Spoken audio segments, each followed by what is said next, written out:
With an army of kids.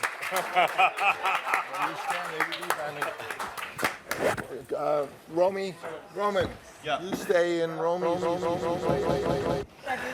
know. Come over here. Okay. And Cam, you okay. I'm here. And you just open.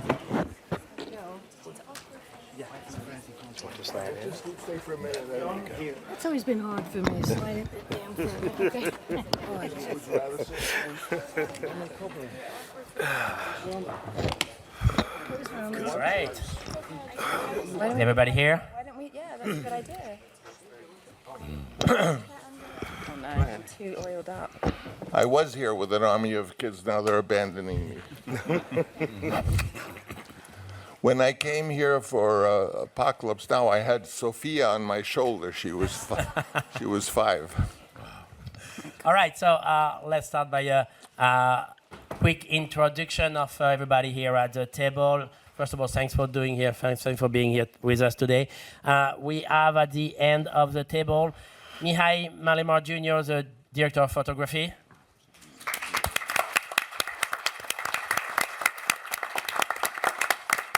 Chris McLaughlin, the editor.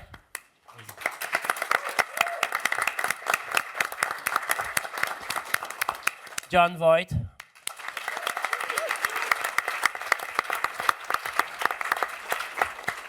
Talia Scher.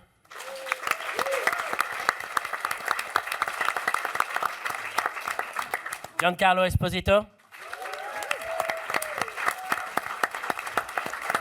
Roman Coppola.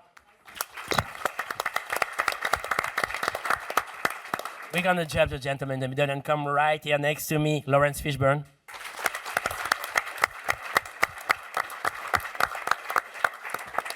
Aubrey Plaza.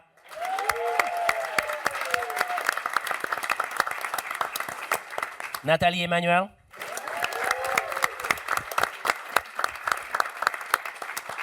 Adam Driver.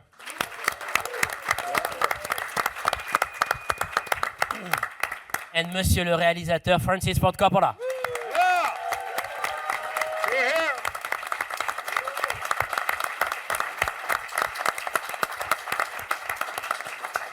Monsieur Coppola, if you don't mind, I'm going to start with you. And very simply, it's a crazy project. I mean, 40 years in the making. It was very Dantesque to do this movie. It was crazy. You took a lot of risk. And yesterday, 10 minutes of standing ovation. Everybody went crazy in the room. I wonder very simply, what was the feeling? What came in your mind when people were clapping and standing for your movie, monsieur? Well, you become filled with relief and joy. What is a combination of relief and joy? It's not an emotion I can give you in a word, but it was a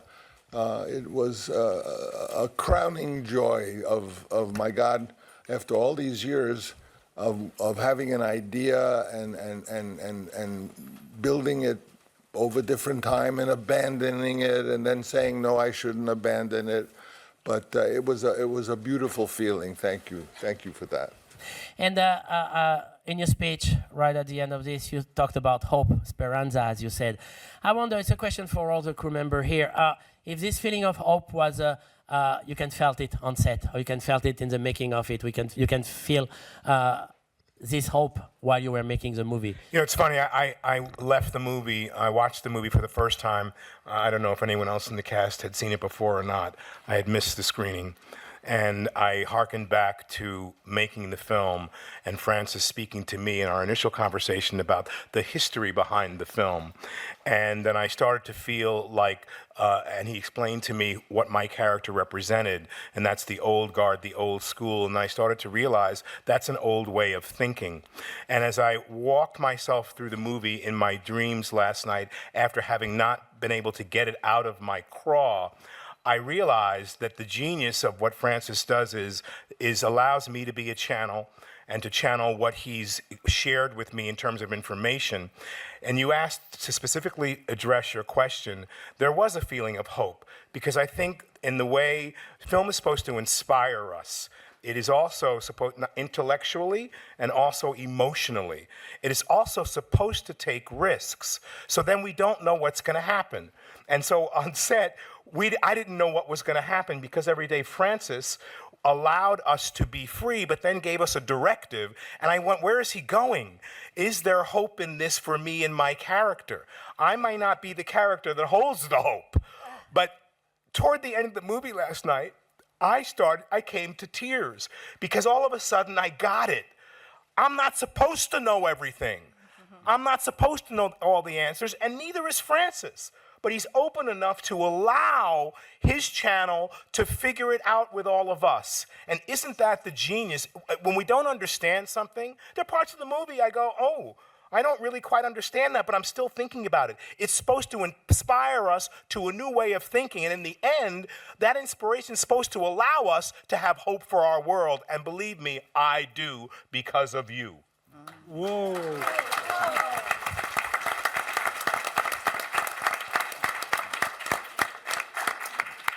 Anyone else on this subject? Okay, so we're going to start with the question. I see Jazz in the first. Nicely done. Thank you. Hi, I'm Chaz Ebert from the United States. And Monsieur Coppola and Roman, first of all, I'd like to offer my deepest condolences on the passing of Eleanor. I admired her greatly.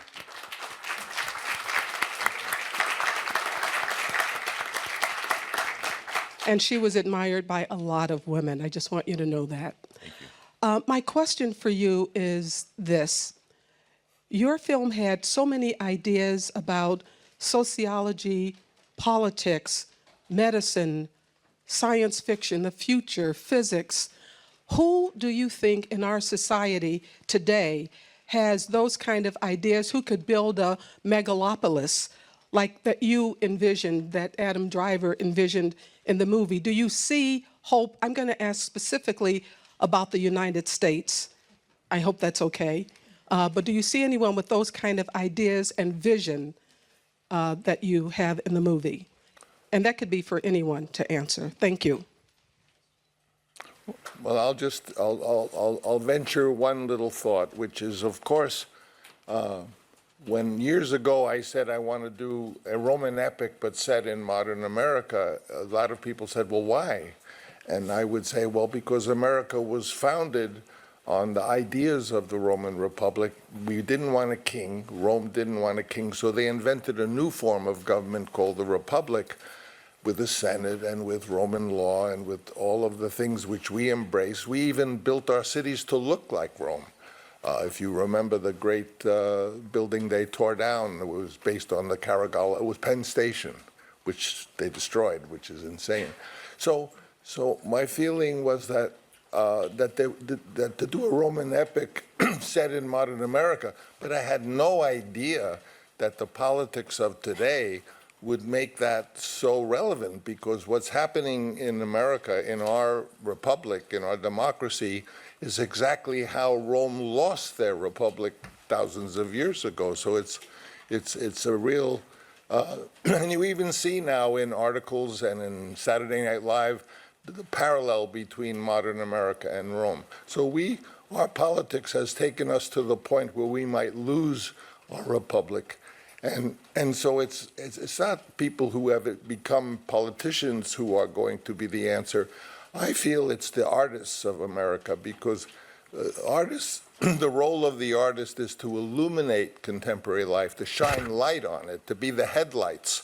And so to make art that does not illuminate contemporary art is like making a hamburger that you eat but has no nutrition in it, which is also what's going on. So my dream, my hope is that it's the artists of our country who are going to, in their work, shine light on what's going on and allow the people to see it, because you can't act on it if you can't see it.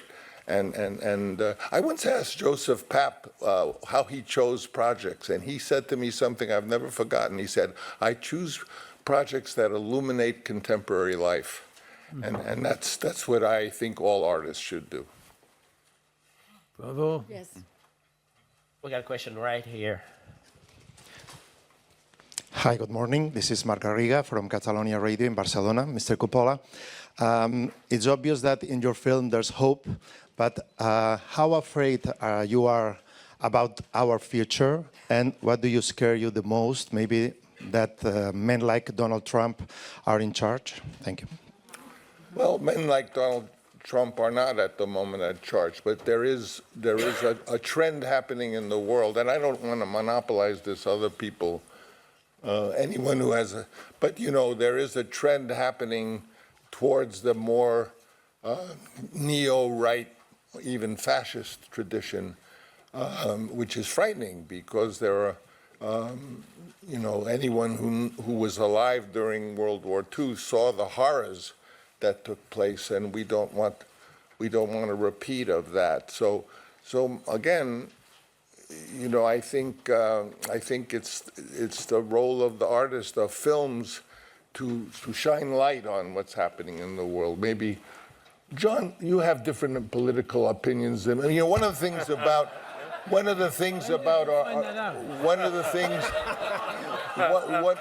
if I may say, one of the things about our wonderful cast is that they reflect all sorts of political ideas. This is not just one notion. How do you feel about the future? How can we make a beautiful world? I know you have children and grandchildren. How can we make a beautiful world for the children? Well, first of all, I think that your longing to contribute to that has created this film. That's what your focus is to make a better world for the, where are we going? And I think we're all at this moment asking that question of ourselves. Where are we going and what can we do? You know, I'm a little older now. Some of you may have noticed that. And of course, I have a limited amount of time, and I think to myself, what can I do to encourage us toward a better world to protect these kids? I feel that's exactly what I'm doing. It's in my head every second of the day to see what can we do to make this world better. And I know it's possible. I agree with this film, Francis' vision that says human beings are capable of solving every problem we get ourselves into. We can do it. That's what the last moments of the film with Adam beautifully saying it. You know, we can do it. We must bond together. We must help each other. We must listen to each other. And we must take this on and make a better world, because we've been through a lot. You know, we've been through quite a lot. We have experience. We know many things. So we have to do our best. And we have to do our best to appreciate especially those people who step out and attempt to show us the way a little bit. I saw the film for the first time. I was deeply moved by it. I was deeply moved because I saw from even the beginnings, I was aware of this film when Francis was working on it 25 years ago. And I saw in the work of it that he had this vision. It's a vision that has bothered him to express. He had to do it. He took every risk to do it. He assembled brave people, really. Brave, these actors are brave actors. They're very intelligent, they're very talented, they're experienced, but they're brave too. And they took this on. They said, I'm with you, Francis, I'll go on this adventure with you. And we all threw in, and then what we had in the room was Francis with a tie and, you know, nice jacket, sitting there every day, watching us, encouraging us, schooling us a little bit, worrying through things, to bring forth this vision. There was another person in the room. Who was it? It's Francis's vision. And I saw it from the beginning, in the little details of the film. That's why I was so moved. I saw it complete. It was magnificent last night to see all of the things that were, all the things he was driven by coming forth. And I don't know what he said to Anna, but I hope it was a kind thing. No, it's true. He was one of the earliest actors who said, you have to make this. That's the first thing you told me in L.A. when I showed it to you. Yeah. He was, and politically, we're not in the same world. Yeah. So there is different opinions here, definitely. Adam, Aubrey, Natalie, when Monsieur Coppola started to have this vision, you guys were not even born or very, very little. How is it to get inside the mind, to get inside the vision, to get inside the imagination of an author who had this idea for such a long time? That's for you guys. It was for us? Uh-huh. I mean, it's an experience that I feel will never happen again and has never happened to me before. And it was an incredibly, it was challenging at times, you know, to sort of walk towards my character because I was trying to see her in the way that Francis had envisioned, and like, you know, there was a journey to that, and I came up against myself a lot as a person, as an actress, and I think it almost felt like we are like all playing different instruments of an orchestra, and we had to have our conductor tell us when to, you know, be louder, go quieter, faster, slower, and so I think, you know, coming into that experience was just like a brand new thing for me, and I felt, yeah, you had to surrender to it, and Francis kind of led the way, and we followed. So. Yeah, for me it was a dream come true because Francis really likes actors, and his method for me, or my takeaway was that he likes to inspire actors, and he's very playful, and he trusts the people that he's cast. So getting into his mind was kind of a trust fall, you know, I think for both of us. But I think there was a lot of trust between all of us, and we were allowed to play, and we all kind of, you know, I had very specific things that I wanted. And I tried very hard to get them. It didn't work out for me, but I tried very hard. And I think, yeah, the script for me is very dreamlike, and I felt that the process really almost reflected that in a way. We started off with these rehearsals that whole week of rehearsals felt like a dream. It was really fun and playful, and we felt safe to kind of explore the script and the characters and all the ideas. So I think it was just really about the environment he created that made it possible. I keep thinking about the one piece, you know, when we make film, I think sometimes we think it's just about all of us actors being in front of a camera making a film. But the brilliant part of trusting the visionary who's making the film is that's only one piece of it. And then all those pieces, all those things that you were asked to do, and I had a lot of questions too, and wanted to, as I said to Francis over and over, I just want to be in service to you. But part of that service is to be patient, because then Francis takes this movie away and makes the movie in the editing room. All the things that I couldn't see, even that he alluded to, and I'd have to trust, oh, he's really going to do that? Then he creates that. He creates this opus in his visionary way through trying things over and over again, taking things out, reordering them, making the story and the vision complete in what he's seen. There are some of us at this table who did a reading of this, was it 37 years ago, Fish? Yep.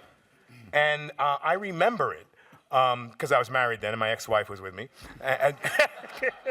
and she's still a dear friend, but is not with me here, and so I remember it then as being something I couldn't wrap my head around. You asked a question about all the years previous to actors who may not have been very young when Francis conceived this, and then reading it again all these years later, it hit me differently. because I'm more involved in what our society is trying to be now. I have 4 daughters now. I'm thinking about the world for them. So I reminded myself that, wow, to be a complete visionary and not to have all the answers, but to go into that dark room as a filmmaker myself and be editing, the film in a way tells you what it is. Now, I don't know if this film told Francis what it is, because all of these pieces were so intricately complicated. And when Francis says, envision that that's going to be a moving walkway, and envision that these plants are going to be growing all around you, it allows your imagination to soar. And isn't that what film's about? Like all the pieces that we see and feel, it's not only a thought form, it is also to be feeling something, and to not completely to be intellectual while you're going through the process. So it's just a reminder that it's a complete kind of entity that lives and breathes all on its own and is created. I'd like to say one thing, just very briefly, I'll say it. I'm sitting in the center, so it's like somehow I'm the main guy. This movie was a collaboration between everyone here, but I don't mean like a collaboration. It was really a collaboration. They made the movie, we made it together. I didn't make the film, because when you make a film like this, you don't know how to do it, let's face it. There wasn't a certain movie I said, oh, it'll be like that. So the movie makes itself, and everyone here is a true collaborator, not just on the acting of their role, but on the editing of it, everything. We did it together. I was a theater director before I became a film director, and I only know how to work with actors the way you work in theater, where you have an opportunity to play and rehearse and do crazy things. That's the way we made the film. Adam did a beautiful performance, but he also was very helpful in the editing of the film, of deciding what should be in the film and what should be out of the film. Brilliant suggestions, and everyone here contributed more than just their part. They made the film with me.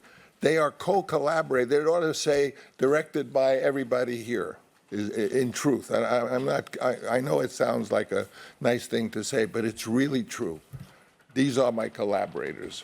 I'm sorry, Adam, but did you really say, Mr. Coppola? Nah, not this scene. Yeah. And great editorial ideas really great.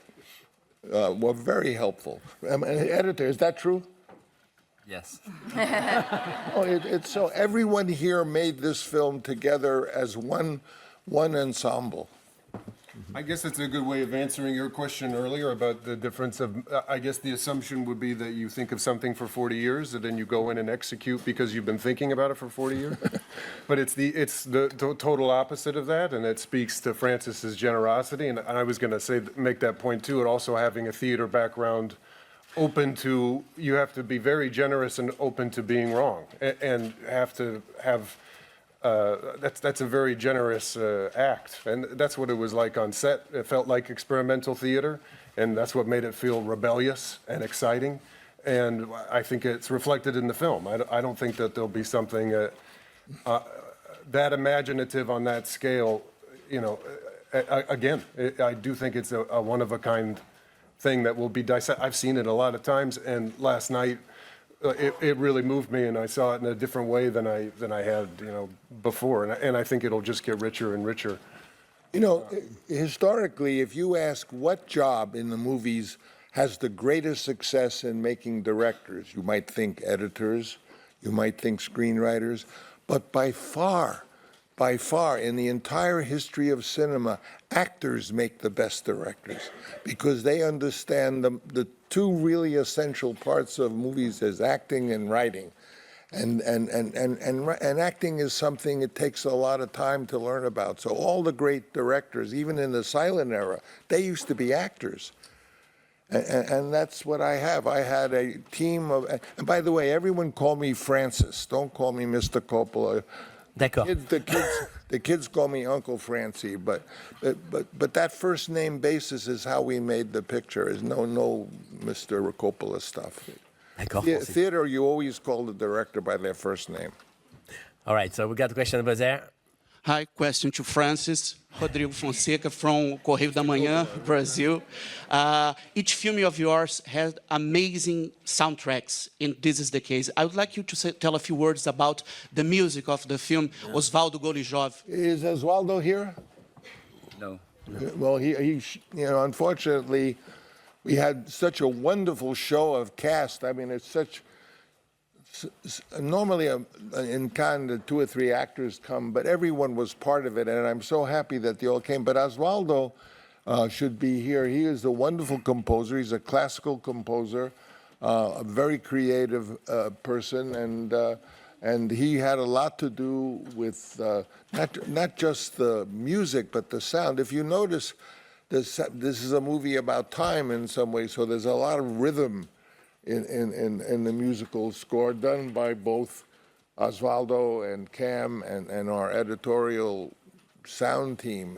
But, I'm the child of a musician. My father was a classical musician, so I'm very, as a kid, I was very aware. I was taken to see operas when I was a little child and what have you. So, of course, the music and soundtrack is very important to me, and that was done by wonderful collaboration. Osvaldo Golijov, which unfortunately is not here, he should really be on this panel with us.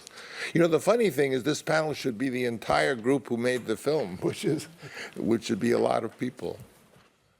We got a question in the second row. Miss Francis, would you mind moving your mic next to you? I'm sorry. Thank you so much. Gentlemen. Hello there, my name is Dariusz Tabatabai from Netzwerk.de Germany, and first of all, congrats on finally making this passion project come true.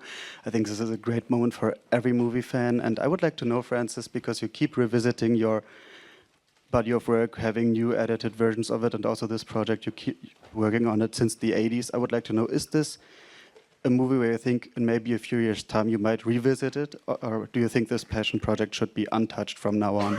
Just say the question part, that last sentence. Sorry, do you think you might revisit this movie in a few years' time and maybe do a newly edited version of it, or is this the final product? Do you think that you will revisit the project in the future, or you keep it as it is, as your passion project? Well, the reason I often re-edit my films is because I own them. I mean, if you ask why do I own Apocalypse Now, the answer is no one wanted it.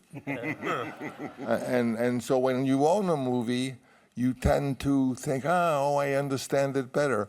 I would never re-edit The Conversation because I like the way it is. I have edited I never re-edited The Godfather, although there is a scene I might add someday. So, you don't know. The story, the interesting story is, we are here in France. When Catherine de' Medici married the King of France, she brought with her Leonardo da Vinci, who came with 40 mules and all his apprentices and work. But he brought one painting because he wasn't quite finished with it. And of course, that painting was the Mona Lisa, which when he finished, he gave as a gift to the King of France for being his host. So I'll tell you, I'll be here in 20 years, I think.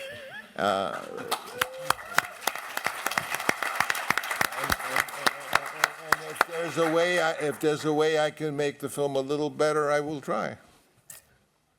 But I know that I'm done with it because I've already started writing another film, and that's a good sign that I'm finished.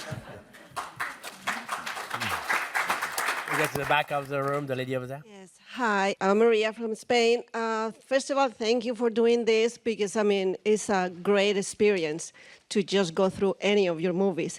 The movies right now follow a very rigid structure because the studios wants to make money. And in this formula atmosphere, you took so many risks with this movie. What fears have you to encounter inside and from outside in order to be true to yourself, to be a true artist to yourself? The question is? A lot of formulas movies now, and the question, what fear did you have to encounter in order to keep your vision the way you want it to be? Well, I knew the film was not like other films that are out. I couldn't say, well, let's make it more like such and such because I didn't have the example. but it's how I felt the film should be, and since I was paying for it, I thought I was entitled to. Roman, you answer it for me. My son is my collaborator. I guess the question is whether you had fear to overcome, and it seemed like you were fearless. Does it? Yeah. You were on the precipice of the building, and you looked over, and it did. You know, in the end, there's so many people, when they die, they say, oh, I wish I had done this, I wish I had done that. But when I die, I'm going to say, I got to do this, and I got to see my daughter win an Oscar, and I got to make wine, and I got to make every movie I wanted to make, and I'm going to be so busy thinking of all the things that I got to do that when I die, I won't notice it.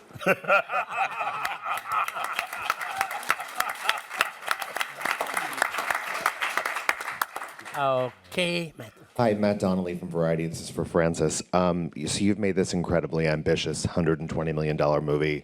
Yesterday got a global commitment from IMAX, but the film has yet to secure U.S. distribution. What does that tell you about the modern state of Hollywood, and what do you think of streaming as a release option?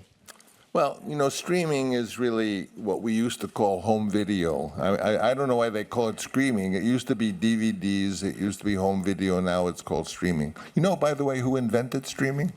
Major League Baseball. They did it. Wow. And they sold it as BAM at any rate. You know, my feeling is that my love is to see, like theater thousands of years ago, a beautiful movie in a large theater with 600, 700, 800 people, and become one with them as an audience, because that's what happens in both theater and in cinema. So, you know, I fear that the film industry has become more a matter of people being hired to meet their debt obligations, because the studios are in great debt.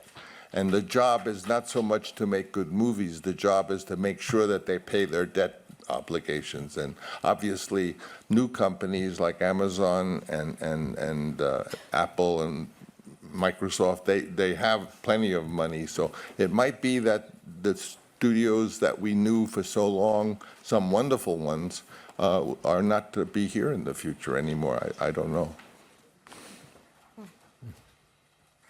Okay, we have time for one more question, so sir. Yeah. So many people, wonderful. I'm Harlan Jacobson. I'm with WBGO Radio, which broadcasts to the New York metropolitan market.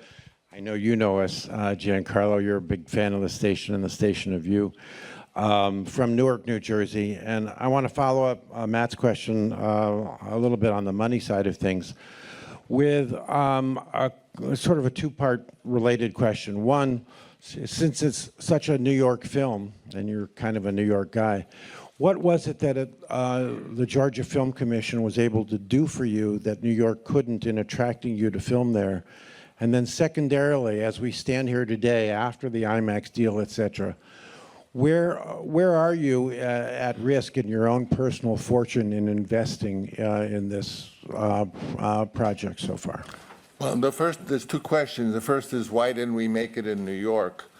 And the answer is that the New York subsidy, that the way they set it up, is not anywhere near as attractive, because you're required to do certain things through New York studios and institutions which are way overpriced. So in a sense, they give you money, but they take it back.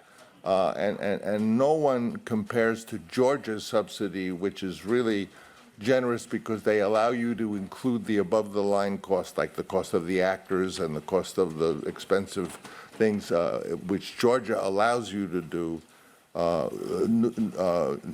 This question of subsidies is complicated, but the bottom line is that, without a doubt, Georgia is the most generous. So that said, the second part of the question was, how are you with, where are you now with risking your own money on the film? I don't care. I never cared about money. You know, one of the reasons why I had the line of credit that I did to be able to do this is because in 2008, during the great, you remember that financial crisis around 2008, I borrowed in those days $20 million to take a winery and build a winery that children could do something when their parents were drinking the wine. So I built a winery like Tivoli Garden in the great, wonderful Denmark with swimming pools and games, because I figured, well, if the kids could go, then the grandparents would go, because they want to watch. And this absurd risk of $20 million created a place that now every winery tried to duplicate, in which people go and spend all day. And so I just took the money from that I wouldn't have had had I not taken the risk, and I put the risk in the movie. So I have no problems with the financial. Also, another thing, my children, without exception, Sophia, Roman, and my granddaughter Gia, they have wonderful careers without a fortune. They don't need a fortune. So no matter what happens, aside from the great winery Inglenook, which we still own in the family, we're fine. It doesn't matter. You know, all of you, the money doesn't matter. What's important are friends. Because a friend will never let you down. Money may evaporate. Finish on something else. I wish there could be a couple more questions to some we're going to have a couple more. But they're great people here. I mean, Mihai, Aubrey, no pressure, but last one. Fishburne. These are great collaborators. I'm Jennifer Quinn from Brazilian publication Veja, and my question is to Francis. So there is so much about time, which is in many ways a cinema. So I'd like to ask if your concept of time has changed over so many decades of filmmaking. Francis, can I answer this for you? Today. Hi. My longest colleague here as actor. Yeah. Thank you. In Apocalypse Now. Thank you. So I'm glad you asked the question about time, because I was thinking about this. Francis and I have been working together since 1976, when I was 14 years old. Roman and I have known each other since we were boys. We kind of grow up together. Time. One of the things I've always loved about Francis is he's always talked about stopping time. Even before he was talking about the movie, he would say, I can stop time. I can stop time. I'll show you. I used to sit over here, having conversations with Eleanor about that. And it's so wonderful to see it on the screen, the way it's depicted in this great film that we saw last night. I'm so proud of you. I'm so proud to be a collaborator with you. I'm so proud of all of us. This film is magical. It's absolutely magical.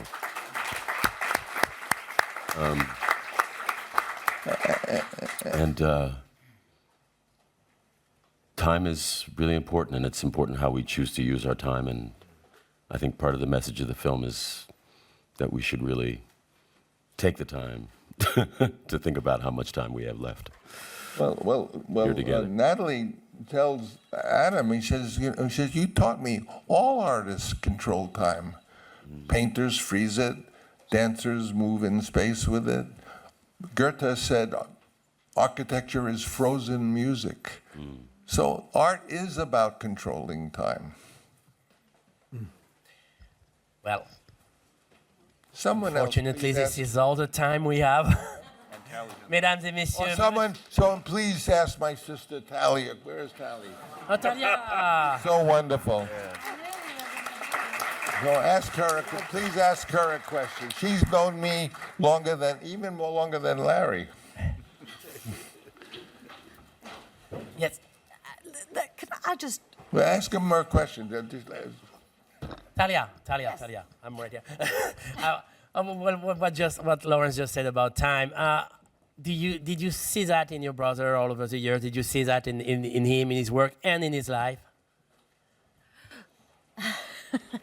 You know, right now, at this moment in time, it's very easy to go backwards. Backwards is wonderful. It's comfortable. You know who you hate. Going forward, to go forward is unknown and spiritual and extraordinary. Every day with my brother. The microphone. Oh, every day with my brother, he made you go forward. Go forward, take a risk. He is creative courage. He is this person. He is a visionary. And you were a visionary when you were 9. I have to tell you, you were a visionary when you were 9 years old. I was paralyzed. That's true. Francis had polio, and at 9, and during that period in time, people weren't walking then, and Francis decided he was going to walk. That was every day for 1 year. That was an act of courage. But every day working with these great actors, you made us come together, and it's extraordinary. You know, I'm so proud to be an actor with all these actors. You know, sometimes you don't know why. It's so tough. It's so hard to get a job. And then you come on a set with Francis and you work with these great actors. I mean, you're changed. It is the future. You do go forward. When you're with Francis, you go forward. It's tough to do. Well, ladies and gentlemen, Monsieur Francis, thank you very much.